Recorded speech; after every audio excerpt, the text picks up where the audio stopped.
Isso. Claro que ele não podia faltar por aqui, né?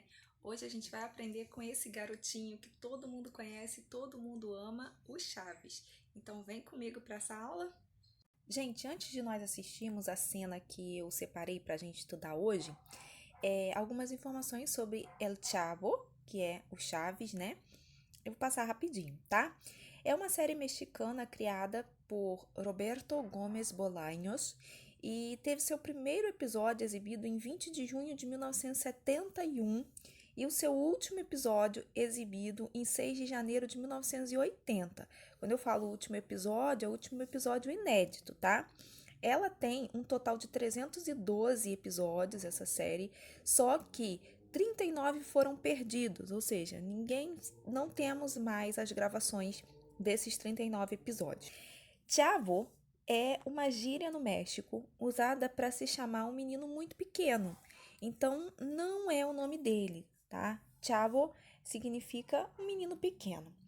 A cena que vocês vão assistir é entre El Chavo, que é o Chaves, e La Bruja del 71, ou La Doña Clotilde, que é a bruxa do 71. Vamos ver então?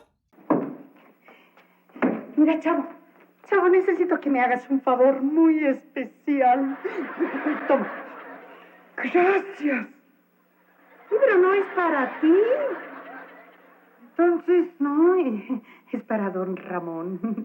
Mira, se lo vas a llevar y le dices que se lo hice yo con mis propias manos. Sí, pero don Ramón no está ahorita en su casa. Bueno, pues tanto mejor. Mira, te metes por la ventana. Se lo dejas en la mesa junto con un recado que voy a escribir. Sí. ¿Me meto por la ventana? Sí. Deténgame tantito. Bueno.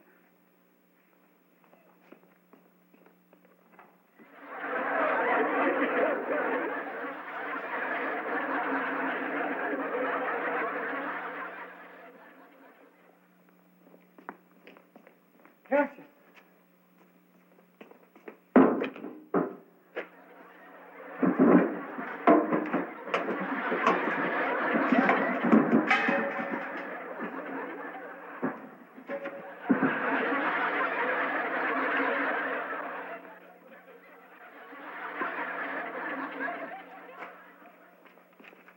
Bueno, podías haber entrado por la puerta, ¿no? Usted me dijo que por la ventana. No, porque yo pensé que la puerta estaba cerrada y entonces por dónde... Bueno, mira, olvídalo. Toma, deja esto junto al pastel. Pero no lo vayas a leer. ¿Por qué? Porque es una falta de educación. Leer lo que escriben los demás. Entonces, ¿tampoco puedo leer los libros de la escuela? No, porque los libros de la escuela también los escribieron los demás. No, sí, pero... Y tampoco puedo leer los pedóricos. Ay, me refiero a las cosas que escribe la gente con carácter de privado. Bueno, pero no se enoje. Ay, miren, no se enoje. Pues no digas tonterías. ¿Qué onda? Apúrate. Apúrate antes de que llegue don Ramón. Ay. Bom, gente, nós temos então aqui transcrito o diálogo que nós acabamos de assistir entre a Dona Clotilde e El Chavo. Uma fotinha aí da turminha do Chaves, só pra gente lembrar, dispensa apresentações, né? Então ela começa dizendo assim no diálogo: Mira, Chavo, necessito que me hagas um favor muito especial. Toma. Então primeiro ela começa: olha, Chaves, eu preciso que você me faça um favor muito especial. E ela pega o bolo e diz, toma. Ele diz, graças. Ele, né, nesse momento pensa que o bolo é para ele. E aí ela intervém. Mira, não é para ti. Olha, não é para você. Entonces, e ele fala, então? No es para don Ramón. Mira, se lo vas a llevar y le dices que se lo hice yo com mis próprias manos. Então ela vai dizer, é para o Dom Ramón. Dom Ramón é o seu Madruga, né? Olha, você vai levar para ele e dizer que eu fiz com as minhas próprias mãos. Então, se lo hice yo com mis próprias manos. Esse com aí está repetido por causa daquela questão da linguagem mesmo, do dinamismo da conversa, em que a gente acaba repetindo alguma palavra de forma natural, tá? Então, que lo hice yo, que eu o fiz. Esse hice é o verbo hacer, significa fazer, tá? E aí o Chaves diz, pero Dom Ramon não está ahorita em sua casa. Esse pero é mais. Olha, mas ele não está agora na sua casa. Ahorita seria o diminutivo de agora. Ele não está agorinha na sua casa. Bueno, pues tanto mejor. Mira, te metes por la ventana. Se lo dejas en la mesa junto a un recado que voy a escribir. Então ela diz assim, já que ele não está em casa, bom, é melhor, isso é melhor ainda. Olha, entra pela janela, por la ventana. Se lo dejas en la mesa, junto com um recado que vou a escrever. Então ela está dizendo para que ele deixe na mesa, junto com o recado que ela ainda vai escrever. Se me meto por la ventana, então ele pergunta, eu entro pela janela? Ela diz, sí, detenga-me tantito. Então, nesse momento, ele devolve o bolo para ela e diz, detenga-me tantito. Ou seja, me espera um pouquinho, né? Aguarda um minutinho. Um tantito, um tanto. Sí? Gracias. E aí, ele deixa o bolo com ela e vai para poder abrir a janela, para poder entrar. Nesse momento, então, gente, nós vamos ouvir o áudio da cena que nós assistimos e vamos acompanhar por aqui a leitura do diálogo. Mira, Chavo, necesito que me hagas un favor muy especial. Toma. Gracias. Pero no es para ti. Entonces, no, es para don Ramón. Mira, se lo vas a llevar y le dices que se lo hice yo con mis propias manos. Sí, pero don Ramón no está ahorita en su casa. Bueno, pues tanto mejor. Mira, te metes por la ventana. Se lo dejas en la mesa junto con un recado que voy a escribir. Sí. ¿Me meto por la ventana? Sí. Deténgame tantito. Nessa segunda parte do diálogo, Dona Clotilde diz assim, podias haber entrado por la puerta, não? Ou seja, você podia ter entrado pela porta, não? E ele responde, usted me dijo que por la ventana? Você me disse que pela janela. Ou seja, me disse que era para eu entrar pela janela. A senhora, usted.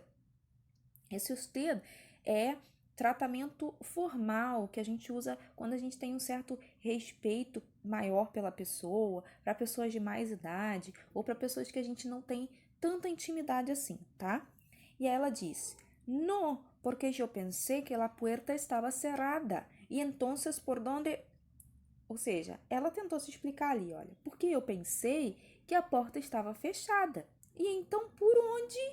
Ou seja, se a porta tivesse fechada, por onde ele poderia entrar? Só pela janela mesmo. Bueno, mira, olvídalo.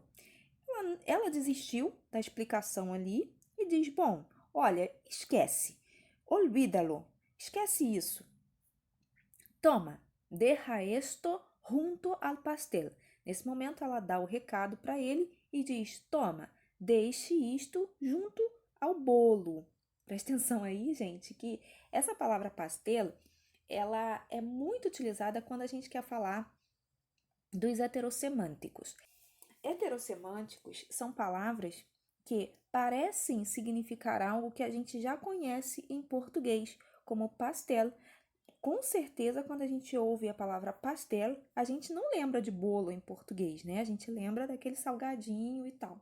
Mas em espanhol, quando a gente fala pastel, a gente está se referindo justamente ao que nós vimos na cena, tá? Então, esse tipo de palavra, elas confundem muito a gente. Por isso é importante que a gente estude.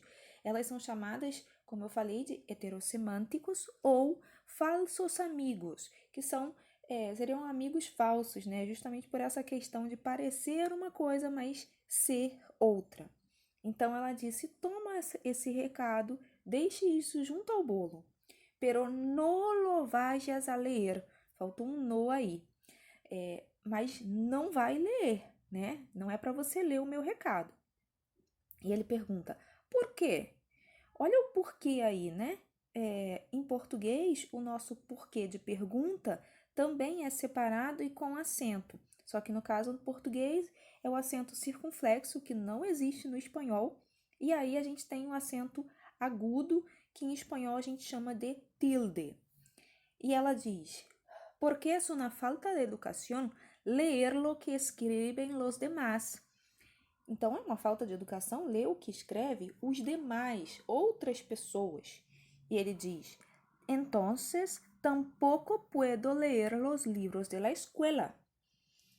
E ele vai dizer: então, eu tampouco posso ler os livros da escola. E ela tenta explicar: não, porque... E ele interrompe ela: porque los libros de la escuela también los escribieron los demás. Veja bem, os livros da escola também foram escritos por outras pessoas, por los demás. No, sí, pero...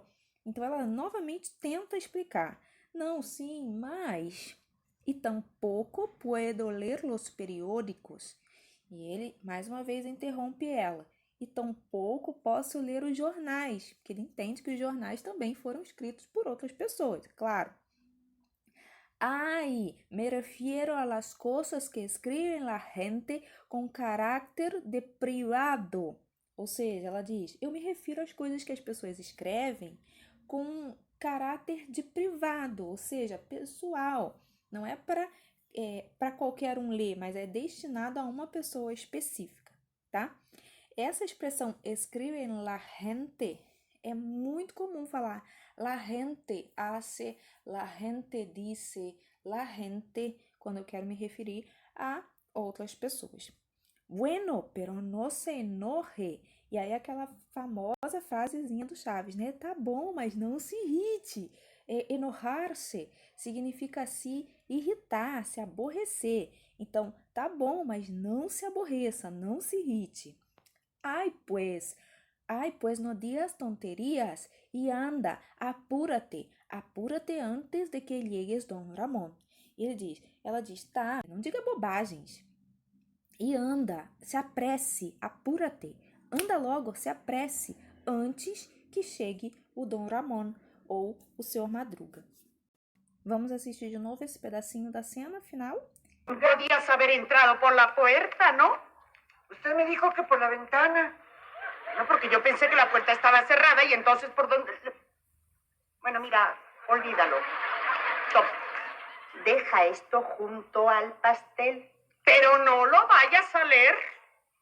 ¿Por qué? Porque es una falta de educación. Leer lo que escriben los demás. Entonces, ¿tampoco puedo leer los libros de la escuela? No, porque los libros de la escuela también los escribieron los demás. No, sí, pero... Y tampoco puedo leer los periódicos. Me refiero a las cosas que escribe la gente con carácter de privado. Bueno, pero no se enoje. No se enoje. Bueno, digas tonterías. ¿Qué onda? Apúrate. Apúrate antes de que llegue Don Ramón. Ay. Por hoje é só, a gente fica por aqui. Se você ainda não é inscrito, se inscreve no canal, compartilha com seus amigos e até a próxima. Que será que vem por aí, hein?